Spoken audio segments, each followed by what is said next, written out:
మన మధ్య సంచరిస్తున్న ఒక మహాజ్ఞాని, మహా తపస్వి. మనిషికి రూఢి అయిపోతుంది. తిని తిని తిని తిని తిని అలవాటు అయిపోయి చివరికి ఏమి తినాలో కూడా విచక్షణ రహితులై జంతువులను తిని విడిచిపెట్టి మనుషులను కూడా తినొచ్చు.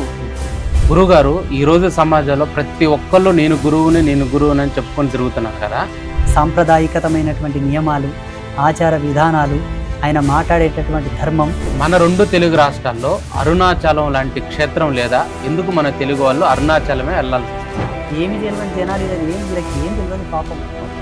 దుంకమంటే దుంకుతారు, తేలమంటే వెళ్తారు. అది ఏందనే విషయ జ్ఞానం కూడా వీళ్ళకి లేదు కదా. శూద్రులకి వేదం వినే హక్కే లేదని, ఒకవేళ శూద్రుడు వేదం వింటే చెవుల్లో శేషం పోసిన రోజులని. శూద్ర అనే శబ్దానికి ఫస్ట్ అర్థం తెలుసు. చిన్న పిల్ల, 5 ఏళ్ల పిల్ల మీద 6 మంది అత్యాచారం చేసి చంపింది. 6 మందిని తీసుకుపోయి కాశీలో ముంచితే పావనం అయిపోతారా? ఒక మనిషి తినే ఆహారాన్ని నిర్దేశించవచ్చా? 100% నిర్దేశించాలి, లేకపోతే కొంపలు నాశనం అయితే. బీజేపీ ప్రభుత్వం పైన మరియు నరేంద్ర మోడీ పైన భారతదేశంలో ఎప్పటికి బీజేపీ రావాలి, నరేంద్ర మోడీ లాంటి త్యాగ పురుషులు. లేకపోతే ఏమవుతుంది? దేవాలయాలని బాజార్లో కూడా పెడుతున్నారు. ఫస్ట్ పాయింట్, మత కల్లోలాలు సృష్టించేవాడెవడు చెప్పండి? తిరగబడకూడదా? తిరగబడకుండా గాజులు వేసుకొని కూర్చోవాలి.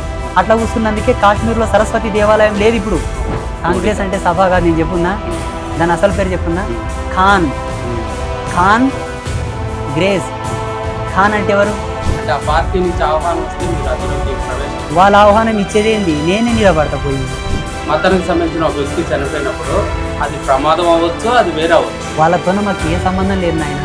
కృష్ణుడు పుట్టిన జైల్లో మసీద్ ఎందుకు చెప్పు? మసీద్ ఎందుకు చెప్పు? హిందువులకా మీరు బుజ్జగింపులు నేర్పేది? ఇప్పటి వరకు మత మార్పిళ్లు జరిగాయి. క్రైస్తవులందరూ క్రైస్తవులుగానే ఉండాలి, కొత్త హిందువులను మార్చవచ్చు.